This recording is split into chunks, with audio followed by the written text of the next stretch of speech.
आज हामी एउटा अलि फरक खालको रमाइलो विषयमा कुरा गरौँ होइन? हुन्छ नि, के रहेछ आज? कसरी चाहिँ एउटा टक्क खिचेको फोटोलाई मतलब स्थिर फोटोलाई एआईले चलाएर भिडियो बनाउन सकिन्छ रे। ए हो र, त्यो त गजब कुरा पो हो त। कसरी? हो नि, हामीले एउटा छोटो भिडियो गाइड भेट्टायौँ के Wiggle.ai भन्ने एउटा टुल बारे रहेछ। VGLLE AI? सुनेको जस्तो लाग्छ। हो त्यही।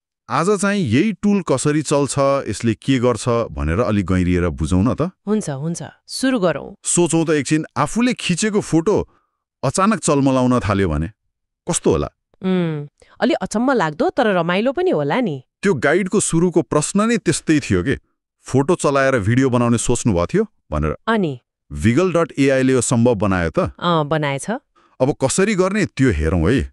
पहिलो स्टेप चाहिँ Wiggle.ai लगइनमा जाने रे। वेबसाइटमा।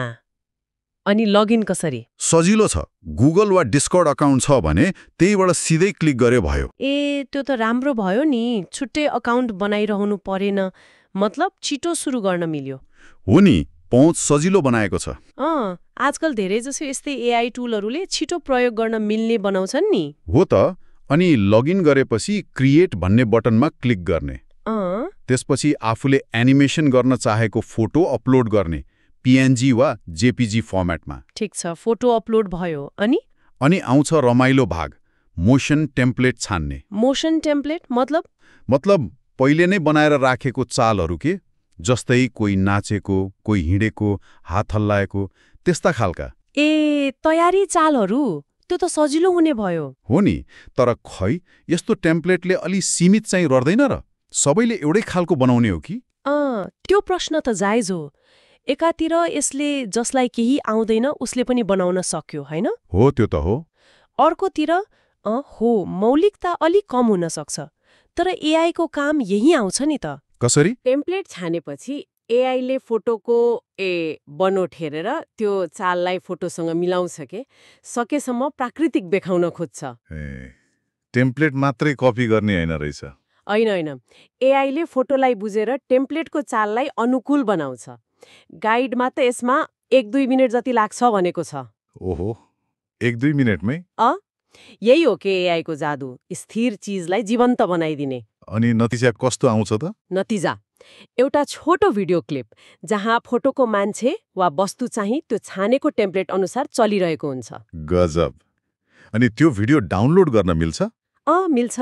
डाउनलोड गरेर TikTok, Instagram reels, YouTube shirts जतासुकै हाल्न पाइयो। यो त खासमा त्यस्तै छोटो भिडियो प्लेटफर्महरूकै लागि बनेको जस्तो देखिन्छ नि। हो त नि, एउटा सामान्य फोटोबाट यस्तो भिडियो बन्नुले एआई कति सजिलै सबैको पहुँचमा आइरहेको छ भन्ने देखाउँछ। पहिला यस्तो गर्न त कत्रो सफ्टवेयर, कति सिप चाहिन्थ्यो होला। हो नि, अहिले केही क्लिकमै भयो। त्यो गाइडको अन्त्यमा चाहिँ मोर एआई टुल्स भनेर कमेन्ट गर्न, फलो गर्न भनेको छ, अनि ह्यासट्यागहरू पनि दिएको छ। #WiggleAI, #AI photo to video, यस्तै। त्यो त सोशल मिडियामा फैलाउने तरिका भइहाल्यो। ल, छोटकरीमा भन्दाखेरि Wiggle.ai ले एआई टेम्प्लेट प्रयोग गरेर फोटोलाई सजिलै भिडियो बनाउने रहेछ। हो, एकदम सरल र छिटो तरिका। तर एउटा कुरा सोच्नु न। भन्नुस् न। अहिले त यो रमाइलोको लागि हैन, सोशल मिडियामा हाल्नको लागि प्रयोग भयो। तर यो प्रविधि मतलब स्थिर चीजलाई चलाउने क्षमताले भविष्यमा अरू के गर्न सक्ला? हो नि, यो महत्त्वपूर्ण प्रश्न हो। यो त केवल सुरुवात होला। यसले भोलि गएर कथा भन्ने तरिका बदल्न सक्ला कि? कसरी? जस्तै पुरानो ऐतिहासिक फोटोहरूलाई जीवन्त बनाएर इतिहास पढाउन सकिएला नि। त्यो त गजब हुन्छ होला। हो नि, या फेरि विज्ञानका जटिल कुराहरू जुन चित्रमा मात्रै बुझ्न गाह्रो हुन्छ तिनलाई चलायमान बनाएर बुझाउन सकिएला कि? त्यो पनि हो। मतलब शिक्षामा पनि काम लाग्ने भयो।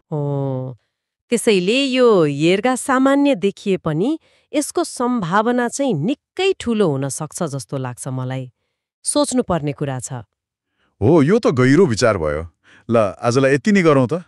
हुन्छ।